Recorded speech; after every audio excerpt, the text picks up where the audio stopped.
안녕하십니까, 문틀란TV입니다. 형사처벌 위기에 몰린 조국이 결국 문재인과 민주당을 향해 협박성 행보를 보이기 시작했습니다. 조국이 30일 페이스북에 자신이 회고록을 낸 것이 정치 활동을 하기 위함도 아니고 현재의 정치 과정에 개입하기 위함도 아니라고 제발 저린 주장을 했습니다. 그의 이 같은 주장엔 훗날 기회가 되면 정치 활동을 하고 싶다는 의도가 묻어납니다.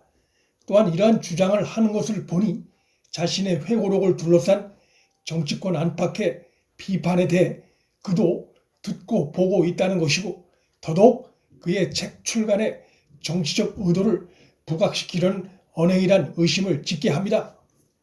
그는 서울대 교수 시절부터 정치에 개입해온 자입니다. 정치권 논란을 뻔히 예상했으면서 또 예상대로 정치권 논란이 일고 있는데 자신은 정치적 의도가 없었다고 주장하는 것에 조국 특유의 위선이 짙게 묻어납니다. 재판이 진행되는 와중에 재판 내용과 관련된 회고록을 낸다는 것이 판사에게 좋은 이미지를 줄 리 없다는 것을 그가 모를 리 없습니다. 조국과 그 지지자들이 주장하는 대로 죄가 없다면 공연히 이 시기에 회고록을 내 재판부를 자극하는 어리석음을 택하지 않을 것입니다. 결국 회고록을 낸 이러한 행동은 사실관계를 다투는 법정 싸움에서 이길 자신이 없다는 것을 드러낸 것이고, 정상적인 방법으론 자신의 혐의에서 벗어나기 어렵다는 것을 시인하는 행위입니다. 그의 이 같은 행위는 우선 회고록을 통해 자신의 지지자들을 자극하려는 의도가 충분히 엿보입니다. 일종의 지지자 선동 행위의 다름 아닙니다. 과거 검찰청사 앞에 몰려왔던 그 수많은 지지자들 중에 아직도 그를 떠나지 않고 남아있는 지지자들이 재판 과정에 처한 자신에게 지지를 보내줄 것을 희망하고 사실상 선동하는 의미를 배제하기 어렵습니다.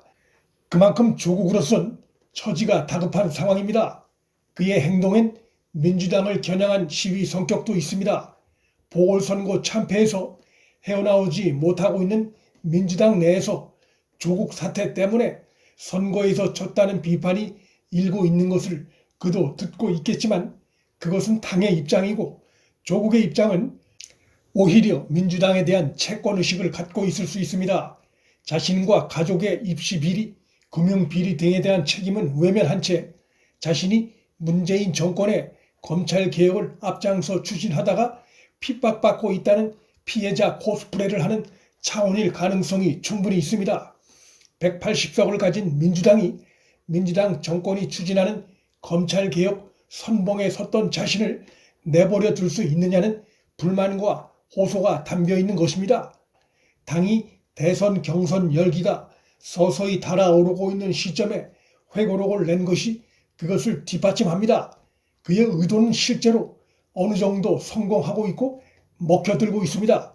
이낙연도 정세균도 추미애도 앞다퉈 조국에 대한 미안한 감정을 표시하며 조국 지지자들에게 잘 보이려고 눈물겨운 노력을 하는 상황이 연출되고 있습니다. 조국은 민주당 내의 이런 반응을 보며 속으로 미소 짓고 있을 것입니다. 조국의 회고록 출간은 문재인을 겨냥한 시위 성격도 있습니다. 그들이 노무현을 죽음으로 몰아넣은 세력이라 주장하고 있는 검찰을 겨냥한 개혁의 동업자이자 최대 협조자인 자신의 처지를 해결하라는 글로 쓴 협박의 다름 아닙니다. 문재인이 마음의 빚 운운했던 것을 실행으로 옮겨달라는 요구인 셈입니다. 거기엔 김명수 대법원장에 대한 3쿠션 청탁의 의미도 담겨 있다고 볼 수 있습니다. 김명수를 문재인에게 대법원장으로 추천한 자가 조국이란 얘기가 있습니다. 어쩌면 김명수가 자기 코가 석자이긴 하나 조국 회고록을 읽으면서 조국에 도움될 만한 법적 포인트를 찾고 있을지도 모릅니다. 조국이 30일 페이스북에 현재 저는 위리 안치된 극세일 뿐입니다 라는 말을 추가했습니다. 왜 이런 왕조시대 표현을 썼을까? 이것은 결국 자신을 마치 조선시대 가시 울타리에 갇혀있는 유배된 죄인으로 묘사한 것인데, 조종의 녹을 먹던 자가 위리 안치된 처지에서 자신의 억울함을 주장하는 수백쪽 분량의 회고록을 폈으니 문재인은 자신의 책을 읽고 억울함을 풀어달라는 의미인 것입니다. 그는 페이스북에 고위공직자로서의 정무적, 도의적 책임을 무제한으로 질 것임을 다시 한번 밝힌다고 했습니다. 고위공직자라면 당연히 정무적, 도의적 책임을 지는 건데 굳이 왜 이런 글을 올렸을까? 이것은 결국 문재인 탓을 하진 않겠다. 다만 자신의 처지를 살펴달라는 의미로 해석됩니다. 이 말은 거꾸로 해석하면 자신의 처지를 끝까지 모른 채 한다면 알고 있는 비밀을 털어놓을 수밖에 없다는 협박의 일종으로 해석됩니다. 조국 회고록은 자신의 지지자들을 선동하는 것이고 당과 문재인을 겨냥해선 협박의 의미가 담긴 호소를 하고 있는 것입니다. 조국의 의도를 간파했을 문재인과 민주당은 고민에 빠져 있을 것입니다. 조국의 사실상의 협박으로 인해 정권이 또다시 두쪽날 위기에 처했기 때문입니다.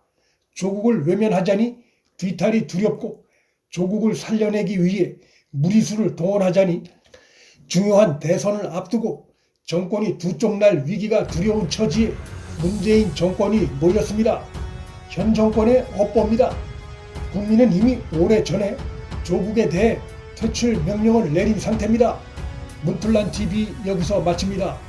구독과 좋아요, 알림 설정은 방송 제작에 큰 힘이 됩니다. 시청해 주셔서 감사합니다.